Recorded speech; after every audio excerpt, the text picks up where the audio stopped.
Hello दोस्तों, MS classes में आप सबका स्वागत है। आज हम लोग जो है कक्षा 12 का फिजिक्स का जो दूसरा लेसन है स्थिर विद्युत विभव तथा धारिता, इसके हम लोग बहुविकल्पीय प्रश्न को लेकर के आए हैं। कुछ बहुविकल्पीय प्रश्न हम लोगों ने इससे पहले वाले लेक्चर में इसका किया हुआ है। उसमें जो हम लोगों ने 8 प्रश्न किया हुआ था, आज इसीलिए यहाँ से हमारा प्रश्न संख्या 9 से शुरू होगा और देखेंगे कि यहाँ से इसमें कौन कौन कितने क्वेश्चन इसमें हम लोग करेंगे। और इसी तरीके से हर लेसन का हमने प्लेलिस्ट बना करके रखा हुआ है, जाके के प्लेलिस्ट में आप लोग देख सकते हैं। देखिए आज का जो हमारा पहला प्रश्न है, वैसे आज का पहला प्रश्न है, लेकिन इस अभ्यास का जो हमारा है प्रश्न संख्या 9 है, इसी से हम लोग शुरू करेंगे।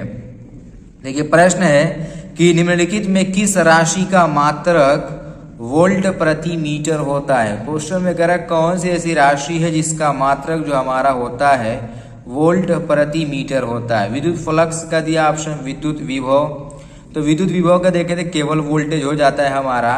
विद्युत धारिता का हम लोग जाते हैं फैराड होता है, ये नहीं होता है।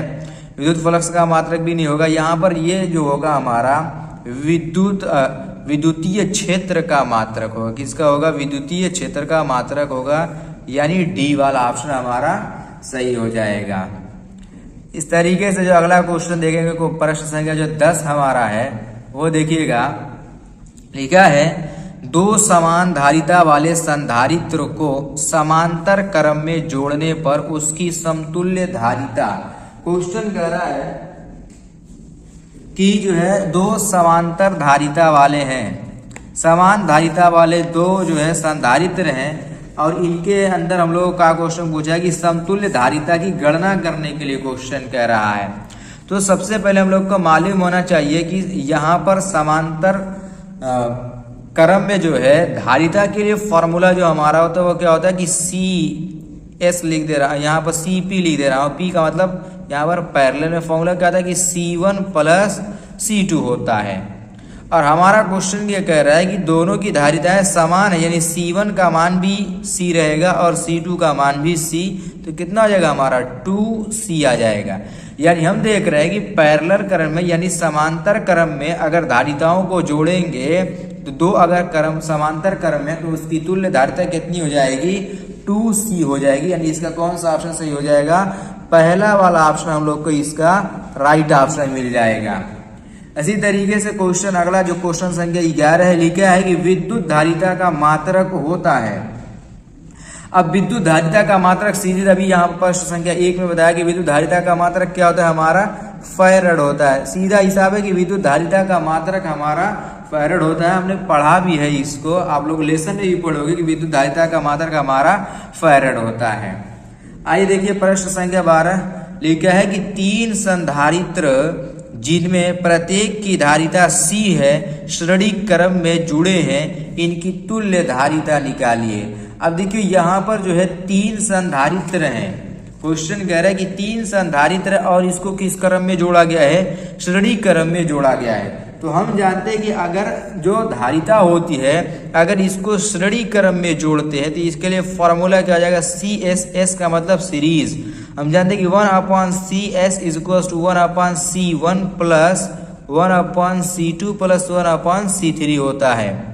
ये हमारा किस क्रम का फॉर्मूला होता है? ये हमें जो फॉर्मूला मिलता है ये हमें किस में मिलता है? हमारा श्रेणी क्रम में। अब इसका क्वेश्चन ये कह रहा है कि तीनों समान है, प्रत्येक की धारिता C है। यहाँ कितना है 1/C, फिर यहाँ पर हो जाएगा 1/C प्लस 1/C, सब ये हमारा हो जाएगा 1/C हो जाएगा। इसी को अगर हल करेंगे तो हल करने के बाद हम लोग को इसकी तुल्य धारिता मिल जाएगी।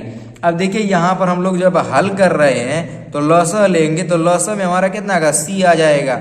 ये 1/CS है, C लसा आ गया। अब C से C को भाग देंगे 1 आएगा, 1 का 1 में गुणा करेंगे 1, यहाँ पर भी हमारा 1 आ जाएगा। आप देखिएगा कि यहाँ पर भी 1 आ जाएगा। हम देख रहे हैं कि 1/CS बराबर कितना आएगा? 3 के बटा में C हो जा रहा है। कितना? 3 के बटा में C। और हम लोग को निकालना क्या? CS निकालना है। तो यहां से जो हम लोग को CS मिलेगा कितना का C के बटा में 3 हो जाएगा।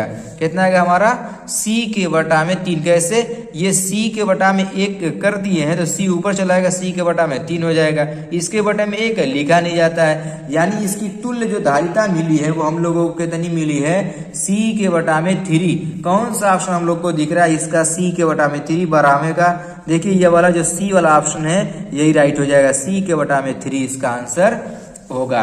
इस तरीके से जो हम लोग इसको हल कर लेंगे।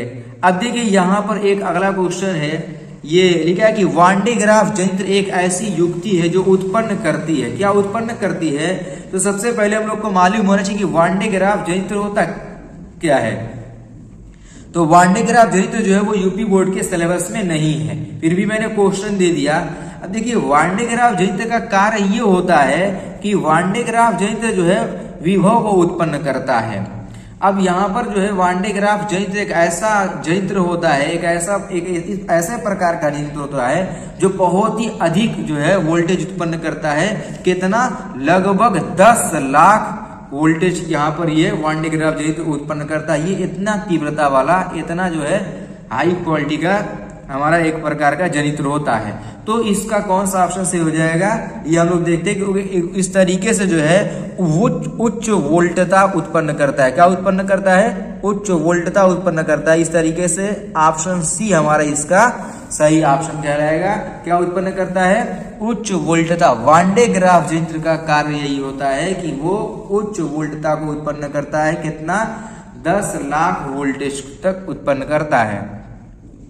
अब देखिएगा प्रश्न संख्या 14 लिखा है कि धातु का परावैद्युतांक होता है। धातु का परावैद्युतांक क्वेश्चन पूछ रहा है, ध्यान से देखिएगा। धातु का परावैद्युतांक कितना, 1 नहीं होगा। ये ध्यान दीजिएगा कि धातु का परावैद्युतांक 1 नहीं होता है, 1 से अधिक होता है। कि इसका धातु का परावैद्युतांक 1 से अधिक होता है। यहाँ पर तो लिखा धातु का परावैद्युतांक, जब क्वेश्चन कहेगा तो वो इनफाइनाइट होता है। क्या होता है हमारा, इनफाइनाइट होता है। अब देखिए हमारा जो है प्रश्न संख्या जो है 15 देखिएगा, लिखा है एक समविभवी तल के एक बिंदु से दूसरे बिंदु तक ले जाने में आवेश पर क्षेत्र द्वारा किया गया कार्य होगा। क्वेश्चन कह रहा है यहाँ पर समविभवी होगा, यानी जितना भी बिंदु लिया जाएगा सभी बिंदुओं का विभव कैसा होगा, वो समान होगा। ऐसा क्वेश्चन में कह रहा है कि वो विभव कैसा होगा, वो विभव समान विभव वाला होगा। कि जब विभव समान विभव वाला होगा तो उसके अंदर जो कार्य होगा वो कार्य हमेशा शून्य होता है। कभी भी अगर सम विभव कहता है, कहीं पर भी अगर आया सम विभव की बात करे तो कार्य हमेशा शून्य हो जाएगा। न धनात्मक न ऋणात्मक क्या होगा, हमारा शून्य हो जाएगा। आज देखिए आज का जो है अंतिम प्रश्न देखते हैं, 16वां प्रश्न लिखा है कि यदि एक प्रोटॉन को एक दूसरे प्रोटॉन के नजदीक लाया जाता है तो उसकी स्थितिज ऊर्जा क्या होगी। देखिए एक प्रोटॉन है, दूसरे प्रोटॉन के पास लेकर के आते हैं। अब जैसे यहाँ पर जैसे एक प्रोटॉन ये है, एक प्रोटॉन ये है, इसको इसके पास लेकर के आते हैं तो इसके अंदर होगा क्या। तो हम जानते हैं कि जो प्रोटॉन होता है ये धनायन होता है, ये भी प्रोटॉन है, ये भी धनायन होगा। दोनों को पास में लेकर के आएंगे तो दोनों एक दूसरे को जो है धक्का देंगे। ये इधर नहीं जाने देगा इसको, ये इसके नजदीक नहीं जाएगा, ये इसके नजदीक नहीं जाएगा। दोनों एक दूसरे को धक्का दे करके भगाएंगे। लेकिन अगर यहाँ पर इसी तरीके से प्रोटॉन और इलेक्ट्रॉन अगर रहा होता, ये आकर्षण कर लेता, लेकिन ऐसा नहीं है। तो यहाँ पर ये भी प्रोटॉन है, ये भी प्रोटॉन है। तो जब दोनों को नजदीक लेकर के आ जाएंगे, क्वेश्चन में देखो यहाँ लिखा है नजदीक लाया जाता है तो इनकी स्थितिज ऊर्जा क्या होगी।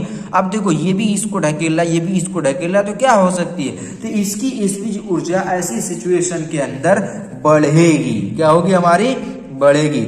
यानी ये प्रोटॉन को प्रोटॉन के नजदीक लेकर के आएंगे तो इसकी स्थितिज ऊर्जा क्या हो जाएगी, हमारी बढ़ जाएगी। तो इस तरीके से आज हम लोगों ने 8 से लेकर के जो है 9 से लेकर के हम लोगों ने 16 प्रश्न तक किया है। उम्मीद है कि सारे प्रश्न आप लोग समझ गए होंगे और बेहतर तरीके से समझने का प्रयास भी किए होंगे। तो इसी तरीके से जो है चैनल पर बने रहिए ताकि आप लोग के लिए जो है समय समय पर जो है क्वेश्चन आता रहे।